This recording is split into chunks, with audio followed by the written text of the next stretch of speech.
Morning Girl by Michael Doris. Chapter 1. Morning Girl. The name my family calls me is Morning Girl because I wake up early, always with something on my mind. Mother says it's because I dream too hard and that I don't relax even in sleep. Maybe she's right.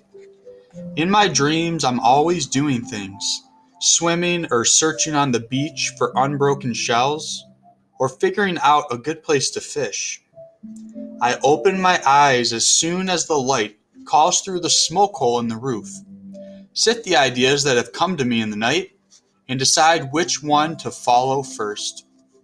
I don't tell this to anyone because they might misunderstand, but I like the aloneness of the early morning. I try to step gently on the path so that the sounds I make will blend into the rustle of the world. Father taught me how to swim on land, careful as a turtle. You'll see more if you're quiet, he told me. Things don't hide or wait for you to pass, and it's more polite. Another thing, if the day starts before you do, you never catch up. You spend all your time running after what you should have already done. And no matter how much you hurry, you never finish the race in a tie. The day wins. I tried once to explain all this to my little brother, but he just blinked at me, asked me who said it was a race in the first place. See, he likes the darkness best, especially when there are no clouds and no moon. Sometimes he shakes me until I look as he points out the patterns he sees in the sky, the tracks made of white sand. He's sure what we see is part of another island, even bigger than the one where we live, or than the one that appears in a pond when the water is very smooth. He thinks we're like birds floating above that sky island, very, very high. I don't know how my brother came to see everything so upside down for me. For him, night is day, sleep is awake. It's as though time is split between us and we only pass by each other as the sun rises or sets. Usually for me, that's enough. Mother promises that someday my brother and I will be friends, like she and her brother Sharptooth finally got to be. She whispers when she tells stories of how my uncle acted when he was a boy, how twice he laughed at her when she got into trouble, and how he told a lie and never untied it, ever with the truth. She became very still, closed her eyes, and took a deep breath at that memory. But then she shook her head, looked into me the way only she can do, and said that she used to believe she'd never forget what he had done. But look, she has. And now Sharptooth is exactly the brother she wants, the person in the whole world who remembers important things from when she was a young girl, who remembers grandfather when he was alive and before he grew old. I don't answer what I think, that my brother is different from hers, because my brother is her son.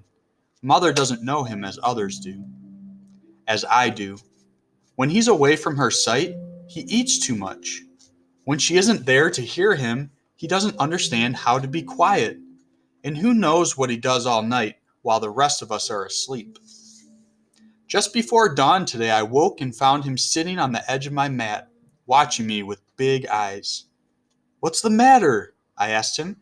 My voice was not soft. He wouldn't let me be alone, even at night. "Nothing," he said. "What do you mean? You're always complaining." "I'm not the one who stares like a duck," I answered. "I'm not the one who can't stay asleep, like normal people." "Ghosts," Father sighed from his hammock. "My house is filled with ghosts. They talk to each other all night. I'll have to build a new house. I'll live there in peace. It will be wonderful." "Oh yes, I'll come with you." Mother's voice was unhappy as a fish pulled into the air from the sea.